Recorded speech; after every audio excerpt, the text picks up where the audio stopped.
Terakhir yang mulia,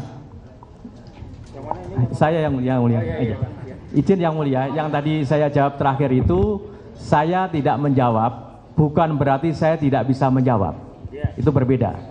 Demikian yang mulia. Kami paham. Mohon izin yang mulia, dalam putusan yang kami ajukan tiga terpidana tidak ada ciri-ciri yang dituliskan sebagaimana putusan. Ya, kita nanti itu aja di kesimpulan, nggak kita untuk perdebatan ini. Ya, silakan lanjutkan kalau ada lagi. Ya, terima kasih yang mulia. Saudara ahli, saya hanya menyimak tadi keterangan ahli bahwa atas adanya laporan seseorang, maka untuk menetapkan tersangka itu harus dilakukan pemanggilan. Apabila itu tidak dilakukan, bagaimana menurut pendapat ahli? Mohon izin yang mulia, apa saya tadi berpendapat demikian? Betul, ini saya catat. Saya catat bahwa apabila ada laporan itu harus ada pemanggilan. Tapi jika pemanggilan itu tidak dilakukan, ini perkaranya ada laporan loh, ahli. Nah, ini kan ada laporan. Nah, apabila ada pelapor tapi tidak dilakukan pemanggilan terhadap calon tersangka, itu bagaimana menurut pendapat ahli? Saya catat semua keterangan ahli. Mohon maaf. Jadi mohon maaf jangan diulang-ulang. Oh, saya tadi sudah menjelaskan. Jadi mohon maaf ahli, dijelaskan saja karena saya catat. Oke. Yang mulia. Ulang lagi aja lah. Kadang-kadang kan kita ada waktunya, kita kadang-kadang menoleh atau apa, kadang-kadang kita. Silakan. Ya. Nah. Ini. Baik yang mulia, jadi yang ingin saya sampaikan bahwa tadi ketika saya ditanya kan dalam satu proses hukum terhadap adanya satu peristiwa pidana. Jangan berisik ya, ini suaranya feedback nih. Lanjutkan ahli, silakan. Baik, terima kasih yang mulia. Jadi yang ingin saya sampaikan yang mulia, ketika ada satu proses peristiwa pidana atau tindak pidana, tadi saya mulai dari bahwa tindak pidananya itu bisa saja didahului dengan adanya satu laporan atau tidak didahului dengan laporan.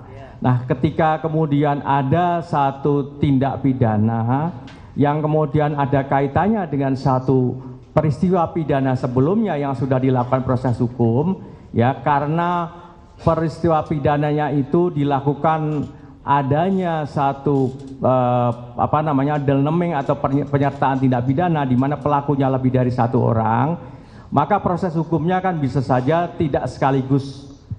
Nah, dalam hal yang tadi disampaikan oleh baik itu oleh yang mulia, oleh termohon maupun oleh pemohon tadi, ada putusan pengadilan yang menyangkut adresat DPO tadi. Maka yang saya sampaikan, kalau ada hal yang seperti ini, penyidik kemudian adresat yang ada dalam putusan pengadilan itu dijadikan sebagai petunjuk untuk menindaklanjutinya dalam proses itu. Nah, pemanggilannya ya tergantung dari penyidik. Penyidik mau memanggil siapa saja, apakah mau memanggil saksi atau memanggil pihak ahli dan seterusnya, kan tergantung dari kewenangan penyidik. Karena penyidik tentu mempunyai satu pertimbangan tersendiri. Saya tidak tahu penyidik, kan begitu. Yang paling penting tugas utama penyidik itu adalah menemukan alat buktinya itu tadi. Demikian yang mulia jawaban saya. Yang ingin saya tanyakan, sah tidak penetapan tersangkanya seperti itu ahli? Kalau tidak ada pemanggilan atas dasar adanya laporan. Baik, mohon izin yang mulia, tadi sudah saya sampaikan bahwa penetapan tersangka berdasarkan apa yang ada di dalam KUHP dan juga putusan MK itu selama mendasarkan pada minimal 2 alat bukti, maka penetapan tersangkanya adalah sah secara hukum. Demikian yang mulia. Ya, itu pendapat ahli ya. Iya. Oke, satu lagi. Ini kan tadi ahli mengatakan bahwa DPO sebagai petunjuk. DPO dinyatakan tanggal 15 September 2016. Dasarnya untuk ditetapkan DPO itu harus ada penetapan tersangka. Tapi penetapan tersangka ditetapkan pada tanggal 21 Mei 2024. Apakah ini sah atau tidak? Menurut pendapat ahli bagaimana? Mohon izin yang mulia, selama penetapan seorang tersangka tadi mendasarkan minimal 2 alat bukti, maka sah secara hukum. Ya, menurut ahli seperti itu. Ada lagi? Izin melanjutkan, yang mulia. Ahli, tadi ahli menyampaikan sesuai dengan pertanyaan